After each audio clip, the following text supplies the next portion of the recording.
Yang dipanggil Polres Cirebon, absen dulu ya. PA Lilis, Mel, Pegi Ngorong, Pegi Setiakawan, Dede, Aldi.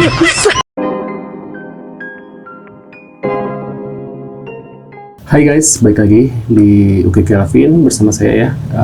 Ini aku mau ngupdate terbaru kasusnya Vina. Ada sebuah video, yuk kita lihat dan kita reaksi bareng-bareng guys. Apa pada tanggal 31 Agustus, Rudiana sudah melaporkan bahwa kedua korban itu ditusuk dan meninggal di TKP.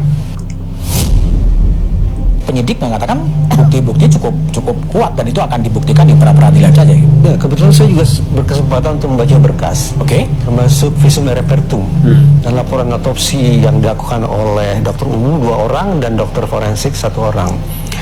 Dengan segala hormat saya nih Pak Sandi, ketika saya membaca visum et repertum, saya tidak menemukan di situ ada simpulan bahwa kedua korban yaitu almarhumah Vina dan almarhum Eki adalah korban pembunuhan. Tidak ada.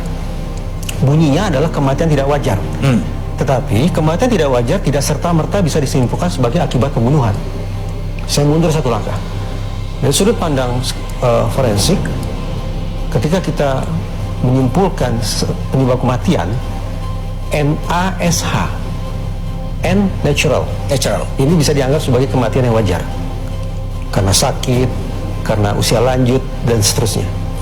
3 selebihnya ini yang tergolong sebagai kematian tidak wajar, yaitu accident, suicide, homicide, kecelakaan, bunuh diri, dan meninggal seseorang akibat perbuatan orang lain. Nah, di dalam berkas yang saya baca, simpulan akhirnya hanya kematian tidak wajar, tapi tidak terjelaskan apakah kematian tidak wajar itu merupakan akibat dari kecelakaan kah, bunuh diri kah, atau perbuatan orang lain kah? Tidak ada. Itu satu hal. Yang kedua, ini sekaligus mengingatkan saya pada laporan yang disampaikan oleh Rudiana pada tanggal 31 Agustus. Di laporan tanggal 31 Agustus, di laporan itu Rudiana mengatakan kurang lebih kedua korban ditusuk. Korban ditusuk. Ya. Dan kedua korban meninggal di TKP. Tanggal 31 Agustus laporan dibuat oleh Rudiana. Sementara otopsi dilakukan setelah itu, kurang lebih tanggal 6 September. Ketika otopsi dilakukan oleh dokter, lagi-lagi tidak ada yang menyebut bahwa misalnya almarhum Eki meninggal akibat tusukan, tidak ada. Bahkan dokter mengatakan, menulis bahwa almarhum Eki meninggal akibat trauma tumpul. Bahkan trauma tajam pun tidak. Sementara pada almarhumah Vina memang ditemukan adanya trauma tumpul dan trauma tajam. Posisi trauma tajamnya di mana? Di punggung telapak tangan dan di daerah pipi. Jadi, yang ingin saya katakan, ini menarik untuk dicari tahu ya. Kenapa pada tanggal 31 Agustus Rudiana sudah melaporkan bahwa kedua korban itu ditusuk dan meninggal di TKP. Nah, menurut pendapat kalian gimana nih? Ada satu kemungkinan bahwa ini adalah bukan ini ya guys ya, bukan pembunuhan tapi adalah kecelakaan tunggal ya. Entahlah apa benar apa enggak nih, aku juga masih simpang siur dan aku nggak bisa langsung ini ya.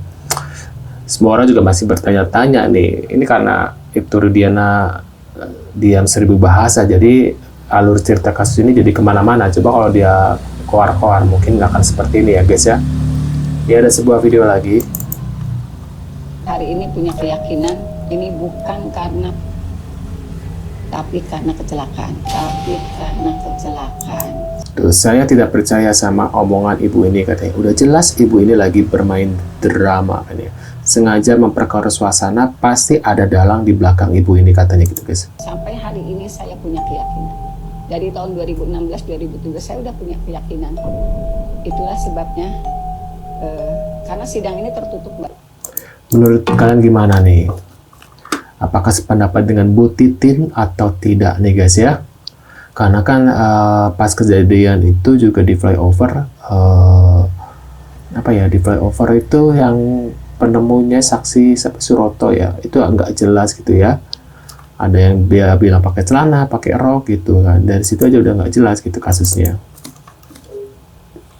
Kita membawa putusan 4 nomor 3 dari yang tahun 2007 atas nama para pidana. Nanti mungkin akan kita kaji di sana bersama teman-teman yang ada di Bandung.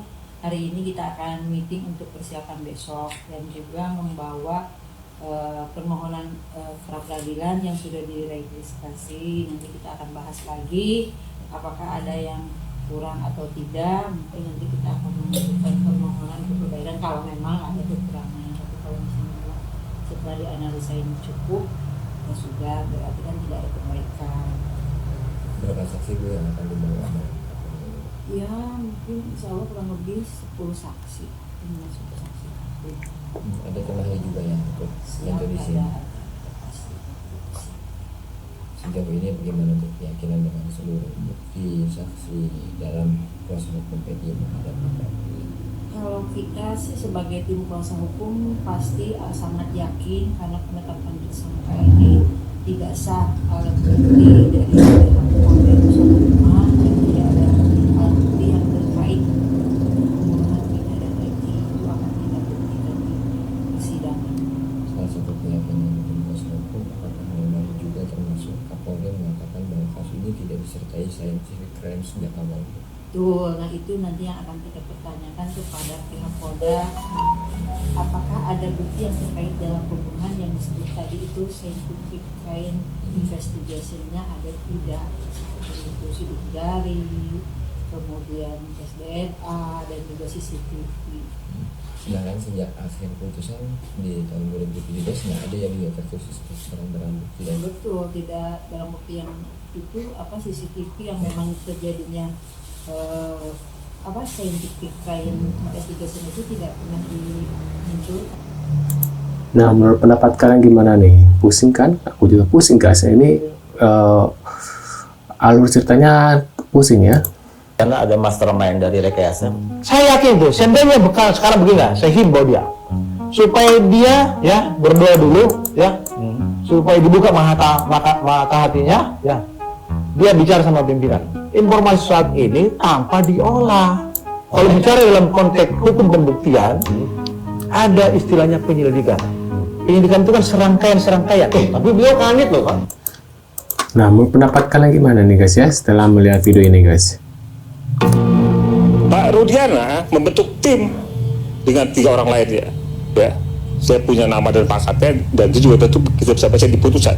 Orang ini juga kan menganggap bahwa ini ada kemungkinan adalah kecelakaan tunggal ya. Ini kan kalau nggak salah pengacara dari Liga Akbar ya kalau nggak salah ya. Nah, menurut pendapat kalian gimana nih guys? Saya pusing aku lihat guys. Ini kasusnya makin gak jelas banget karena ya mungkin ada sesuai dengan dugaan netizen. Apakah ada sangkut paut dengan orang-orang atas gitu ya? Apakah ya ini hanya ada yang disembunyikan gitu sampai sekarang itu masih bertanya-tanya. Dan ada yang bilang bahwa aku pengen tahu nih ya, kenapa ibunya Eki tidak pernah muncul ya guys ya? Ibunya Eki kemana ya saat ini ya? Dan tidak pernah publish ya, tidak pernah speak up sama dengan Pak Rudiana. Ada apakah ini guys? Apakah sudah tidak mau lagi mengusut ya kasus ini? Apakah ibunya Eki sudah tahu dalangnya adalah orang-orang seperti apa gitu ya? Soalnya kalau biasanya ya kalau keluarga korban bakal ini ya bersikukuh menangkap pelaku yang sebenarnya, tapi ini enggak gitu loh guys. Ini yang jadi pertanyaan para netizen dan kita semua ya. Ada apakah ini guys? Tulis di kolom komentar. Yang kemarin banyak hujat aku kalau aku bikin yang Eki masih hidup itu kan aku dari postingan ini ya netizen di TokTok ya. Jadi jangan salahkan aku, kalian bisa searching aja di TokTok tuh Eki masih hidup. Ini banyak banget yang posting seperti itu. Aku nggak tahu apakah benar apa enggak ya, apakah si Eki ya hidup apa enggak ya, aku nggak tahu. Aku bukan Tuhan, aku bukan malaikat ya. Nah, buat kalian yang tahu ya tulis kolom komentar. Maaf ya kalau misalnya banyak kekurangan dan banyak ini. Terima kasih dan sampai jumpa di video selanjutnya guys. See you guys.